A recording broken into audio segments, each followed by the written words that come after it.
Guys, let's go ahead and take a quick break from the Euros to talk about La Liga. Yes, we are back. I know you missed Real Madrid and Barcelona talk, and we are back.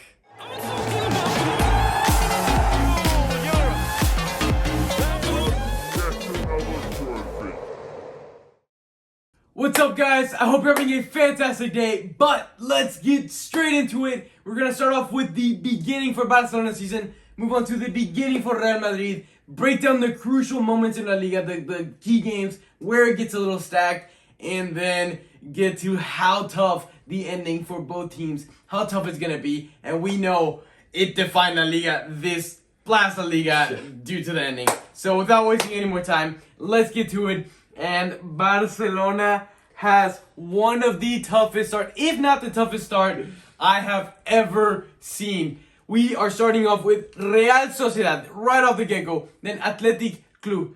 We know how challenging they were this past season. Getafe next, a very good team to take points off. And then ending it off with Sevilla. 4 teams back-to-back. We know how bad we started this season, which is why one of the reasons we didn't win La Liga. Because we dropped way too many points off the beginning. And it's more of the same. Hopefully with the continuation with Koeman, it could be a different story. Tell us about Real Madrid's start. Before kind of going on to Real Madrid's start, I just want to kind of add on to the fact that for Barcelona, like the fact that adds a little more difficulty for Barcelona is the fact that they're going to have to be coping with a lot of new signings, which take time to adapt. And you don't necessarily want to start adapting with these tough teams because they'll just kind of put it into you, which is like you said, like what we saw at the beginning of last season. So that's a tough thing, and not only those first 5 games, but the next games, we're not going to go too much into them, but they are still kind of bad. Like, you guys have a break after those first 5 games against Cádiz, kind of, who also beat you last season, but then it kind of becomes Levante, Atletico Madrid, Valencia, Real Madrid. Like, it just kind of gets a little messed up. But anyways, without further ado,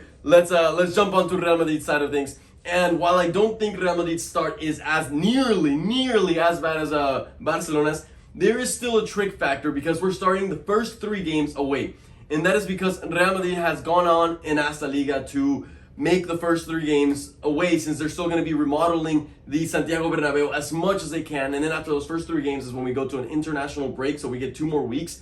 So that's the reasoning behind those 3 away games for Real Madrid. Now, I want to point out these first 5 games are against Alaves, first one, Alaves, Levante, Real Betis, all those 3 away. And then after that, it's Celta Vigo and Valencia. Now, let's take a pause here because yes, I didn't name technically any huge teams. Technically, Valencia is considered a huge team of Spain, but Valencia the past years has been iffy. With that being said, Real Madrid in the past 2 seasons has struggled significantly against all of these 5 teams. They have. These 5 teams have beat Real Madrid at least once in the past season. Yeah. In the past 2 seasons, sorry.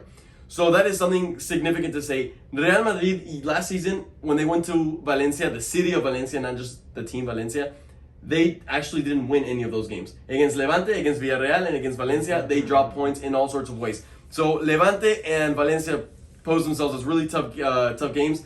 Alaves potentially could be a strong start for Real Madrid, but Real Betis is also in there, so a tough start. Let's move on to the key dates for El Clasico and the derbies for Real Madrid and Atletico Madrid for Barça. So right away in match day 10, we get a little bit of break from that mess that we just talked about for each team. Match day 10, the great El Clasico on October the 24th. As of now, Barcelona versus Real Madrid. I want to say, I don't even know. You guys, right before El Clasico, you guys have Athletic Club. A very tough game. Exactly. And then after that, you get Osasuna. So a little bit of a break. We are kind of in a similar boat where we have Valencia right before we play Real Madrid. But not just Valencia, because the week before Valencia, it's Atletico Madrid for y'all. Yeah. So the grind does not stop. And that's around the time that Champions League group stage games are starting to, you're like about in the second game of the group stage where it can start to get a little bit tricky, second, third game.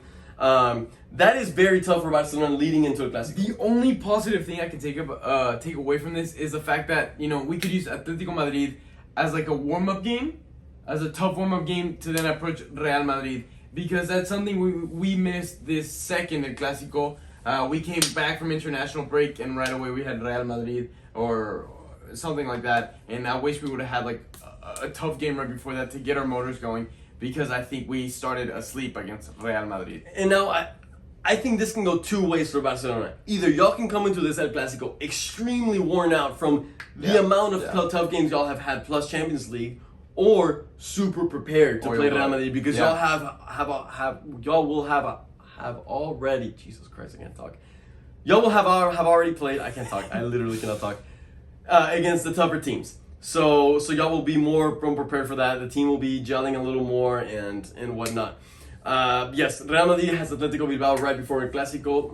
Not at least it's at home, but still a tough team. I will say for Real Madrid, we're going to be facing against Atletico Madrid in the 17th round, so 7 games after we play Barcelona. However, I will say that Atletico Madrid is the finale to Real Madrid's worst part of the season.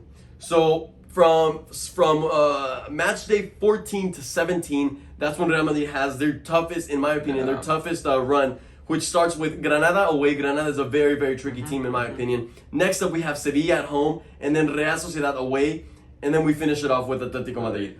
Sevilla, Real Sociedad, and Atletico Madrid were in the top 5 teams of La Liga last season. So a very extremely tough November and start to December for Real Madrid right before ending the first round of La Liga. For Barcelona, after El Clasico, we get a pretty long break, or not break, but break from the big tough teams, and that's where Barcelona needs to absolutely secure every point to stay in the title race. It's going to be very similar to how it was this season, where that middle break, we've got to go undefeated. I think it's from 11 all the way to match day 22, we only have one tough game against Villarreal, and even then, Villarreal's a hit and miss against Barcelona. Historically, I feel like Villarreal. And then match day 23, we have Atletico Madrid. So in theory, we should be coming in relatively fresh. Obviously, depending on how injuries happen, life happens. Right. And last season, Barca was able to go on that incredible run, that streak where they won so many games back to back. And that's what kept us alive. But that's not an easy thing y'all did at all. By any means, is that just because y'all did that one time doesn't mean that it's just like an easy doable thing y'all can do. I agree. It's incredibly tough what y'all did, and that's why y'all were getting a lot of merit last season for that. So y'all can easily drop some points in that long span of games that are quote unquote easier, and that add that on to the fact that the start was really hard, and y'all can be finding yourselves in a really, really tough situation. For Real Madrid, after that tough spell that I already talked about, the games are just a few hard ones and then a few easy. Like it's a pretty doable schedule, in my opinion. Obviously, knowing Real Madrid, when we face against the doable teams, that's when we seem to underperform. That's a good point. By no means does this mean that Real Madrid has an easier. I mean, they technically do have an easier route than Barcelona. I will admit that right away. But with knowing Real Madrid, nothing is certain. Let's talk about the end. The ending for Barcelona, because again we have such a light-packed middle section of La Liga. The ending gets tough again for Barcelona. We talked about Atletico Madrid. We get a break against Espanyol, Valencia, Athletic Club, and then more breaks, and then two tough teams. So it just kind of keeps going like that. But especially the next Clasico is on match day 29, and right after that we have Sevilla, which is pretty tough. Coming into a Sevilla game very tired, where those points I know are going to be important. But add on to the fact, and this applies to Madrid as well, that's normally when Champions League starts getting tough, when the elimination rounds start coming into play late March, early April. So, the tough games again. Yeah. And I'm sorry, I'm trying to compare Barca's ending to Madrid's ending, and I would even go as far to say as Barca's ending is still even worse than Madrid. Because I remember last season when we compared the two, it was like Barca had a really hard beginning, but their ending was a little bit better. And then it was vice versa for Madrid, where their ending was harder than Barca's. And this time, Madrid's second derby against Atletico Madrid is in the 35th match day, which is towards the very end, right? The 4th to last game, which could present as a complication, especially if we're coming into those last games in a very tight position, and Atletico Madrid could always tie against us or even beat us. But after that, we have Levante, who's tricky, but at least it's at home. Cadiz, a little bit easier.